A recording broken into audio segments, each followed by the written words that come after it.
Hello, hello, this is Fear Dragon coming at you with another StarCraft 2 netcast. Today we have another game from Boilerfrag 4.0 and yet another Protoss vs. Zerg. Are you getting sick of Protoss vs. Zergs? Because I sure as hell am not.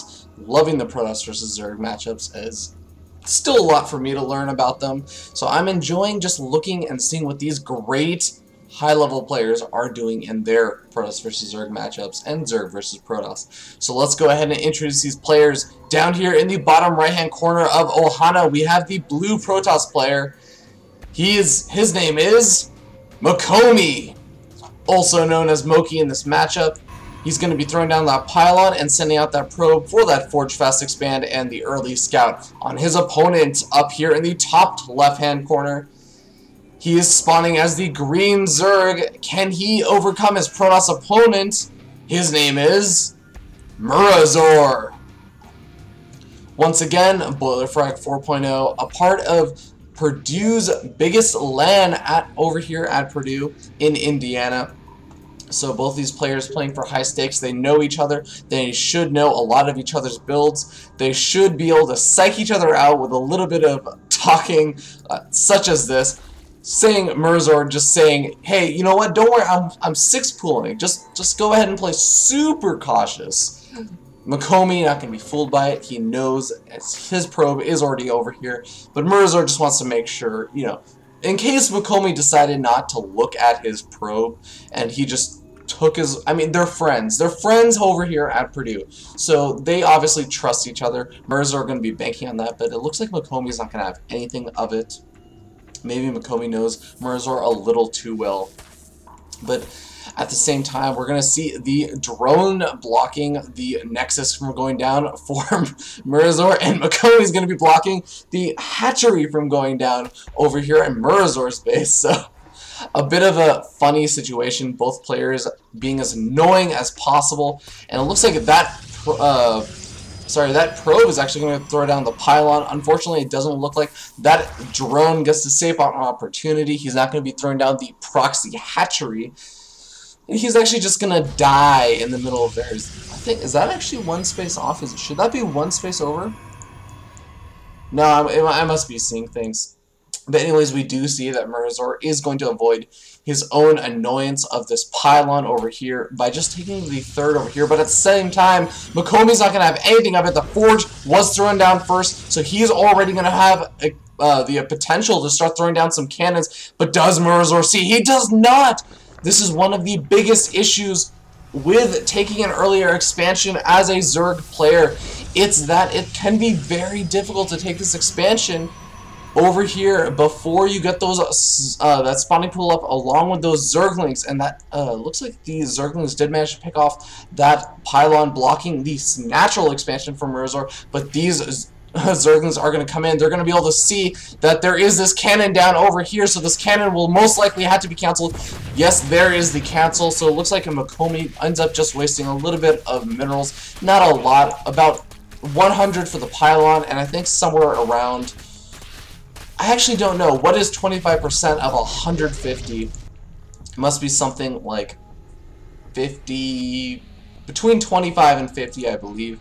But anyways, the point is that Moki did end up losing out more than he actually gained in terms of delaying that expansion, as it did not get delayed really, and it only forced 4 Zerglings anyways. So Murazor looking to be in a pretty decent position. At the same time though, Moki going to be safely taking his expansion and really not feeling too scared at this point, as he does know that his opponent does have 3 expansions up and will be running in a short while. Now the next step in this matchup is going to be seeing when all of these players decide to take their gas geysers. Moki already mining off of 2. This is pretty normal, as the Protoss player doesn't want to have that gas to tech up at some point in the near future. We're going to end up seeing whether or not he decides to take these 3rd and 4th gas geysers. It looks like that is exactly what Murazor is going to be scouting for. Also might be scouting for any kind of early tech as well. At the same time, we see that Murazor is only now taking his 2 gas geysers, does not have anything tech-wise in the works just quite yet, as it's very hard to do without any gas whatsoever. So that also means that he's not going to have those speedlings out on the map. He's just going to have these regular slowlings. Now they will be able to do a little bit of poking. One Zergling does lose its life. Not a huge deal, as he does have 3 more to stay on the map and get that map control. Make sure that Moki isn't going to do any kind of crazy pushing out or any kind of annoying pressure with just a couple, like 1 or 2 zealots or a stalker. But anyways, we do see 1 gas geyser being taken for Moki. We also see an additional 3rd gas geyser being taken for Murazor.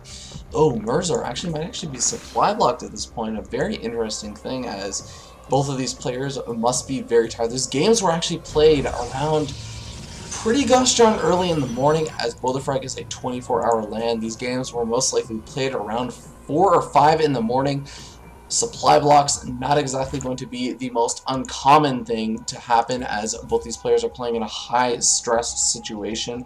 They made it very far in the tournament, and they must be very tired from all the games they've been playing, as well as how long they've had to wait for their games to be played. So, I wouldn't blame the players too much for any kind of small mistakes they do make, but it looks like that supply block was quickly resolved, and we do see a Roach Horn going down, as well as that Lair Tech almost halfway finished. So we're going to have to see what Murazor does decide to do. Looks like he's going to be going for a long-term play. He does have all 3 of those bases up, getting the Evolution Chamber as well, getting that Lair Tech, so likely going to be seeing a Roach Speed coming out once that Lair Tech does finish, and the Roach Horn going to probably be seeing missile upgrades or Carapace upgrades. At the same time, we see from Moki, if you've been keeping up with some of his previous game from Boilerfrag, he is constantly going for this robotics facility along with this Twilight Council. He seems to love that style, and it looks like he's going to go for it in this game once again. There is that missile attacks upgrade we see from Murazor. Once again, he does seem to want to go for the long-term play in this game. Now, anyways, we do see that, or we have seen in the past that Moki oftentimes likes to go for some kind of War Prism harass. Is going for the Blink Stalker this time in this game for now. So we're going to see if he's going to go for some interesting 6-gate aggression possibly. Only can wait and see, as there's no real other good way to find out. We do see Lair is finished up, so that will allow Murazor to get that Galilial Reconstitution, a very important upgrade, as those roaches do want to nuzzle. Oh, whoops! Looks like there is some aggression over here from Moki, just a couple of Zealots. They do manage to pick off the Queen over at the 3rd. They see to have a couple of kills on each of them, as +1 has finished for them. They are going to be able to eat away at those Zerglings. Looks like most of those deaths were Zerglings along with that Queen, and maybe snagging a couple of drone kills. So a decent win. It looks like just, oh wow, actually, oh my god, I'm so sorry guys, quite a few drones have been killed in this game already. Wow, just take a look at this. It looks like the drone count and the probe count are pretty much even, but that is not where Murazor does want to be, as he still has not made much of an army quite yet. Does have 16 roaches, so he can put on a little bit of aggression at this point, but really he wants to be a little bit further ahead in the worker count before he ends up having to make that big army. But for now, it looks like he's going to continue to try and re-drone back up, try and get that economic advantage. But wow, a really solid pressure from Moki, using a proxy pylon right over here to warp in some zealots and get quite a few drone kills before Murazor was able to react, even killing off that Queen. Luckily for Murazor, he does have that extra Queen that was spreading the creep, which, you know, Moki does have good vision of with that observer. Now it looks like Moki is looking to take a third expansion of his own, and would be interesting to see when Murazor decides to take his 4th. For now, we don't see any Lair Tech research going down, such as Hydralis, Infestors, or Mutalis. So I'm going to be very interested to see what Murazor does end up deciding to do. Now, it does look like he's getting that Tunneling Claws upgrade. He already has Burrow Research, so he could do some annoying harassment, but hold that thought. We do see Moki doing some aggression with this Stalker aggression and the 1 Immortal, a couple of Sentries mixed in there as well. Now, these Stalkers do have Blink, so we're going to have to see if Moki does decide to to do that blink micro. There we start seeing a little bit of blink micro, some okay force fields, but not the greatest. They are not really stopping these roaches from being able to do a lot of damage. The one of the immortals does get picked off and gets caught out. I think that was a reinforcement immortal, so a little bit of a blunder from Mokomi. Does manage to do a bit of damage, but I think that Murazor is going to be okay, as Mokomi only has 2 force fields left at this point. It looks like actually 3 force fields now. But he's going to have a lot of trouble trying to move down this ramp against this massive number of roaches with that lack of force fields. So at this point, it's going to just decide to back off. We can see here in the supply count, Murazor really just doing a fantastic job out macroing Mokomi with just this pure roach army. Doesn't seem to want to get any kind of tech. Does have that +2 missile attacks upgrade already finished. Does have +2 missile attacks almost finished, and +1 already finished for him. Mokomi, on the other hand, is sitting on +2 weapons, so he's going to be in the higher upgrade count.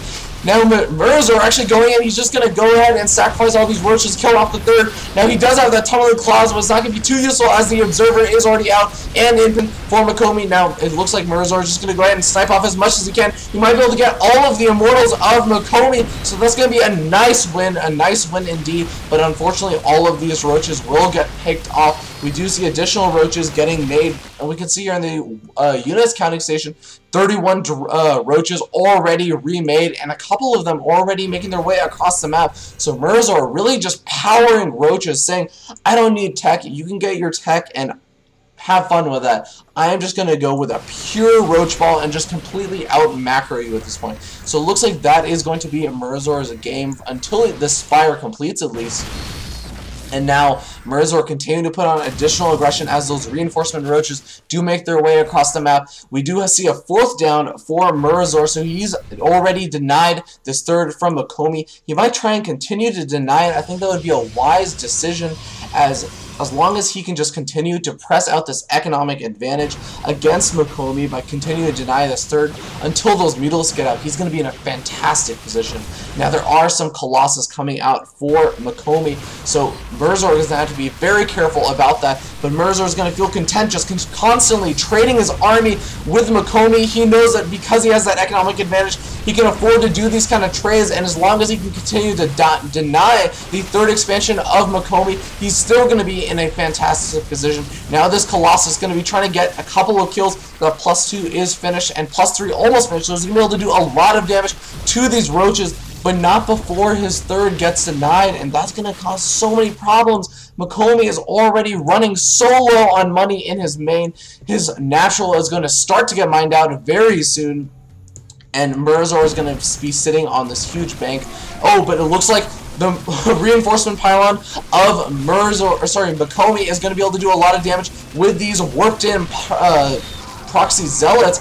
And let's see, did they get any additional kills? They did manage to get 1 worker kill, but mostly just were able to kill off a couple more of those roaches, not really doing the damage he needed to do. We can see Mokomi already sitting almost 90 supply behind, and Mokomi finally fed up with trying to defend this 3rd, does decide to knock down those destructible rocks so that he can aptly just run his units between his natural and his main. But I'm not sure if it's going to be enough. This roach swell of an army is going to be so difficult for Mokomi to deal with, as his army is very, very small at this point, having to deal with all of those roach pushes constantly over and over and over again, and the probes running right past the roaches, not giving a damn about them. These Colossus doing a massive amount of damage with that +3 weapons upgrade, but the roaches are just too much. A couple of zealots being warped in, but I think that Mokomi's going to have to tap out at this point. The roaches are sitting on still just +2 weapons, going for that +1 carapace, but still not quite enough. Now we see over here that Murazor is taking that 5th expansion, but there are so many roaches in the natural of Mokomi. I'm not sure if he can hold this off alone.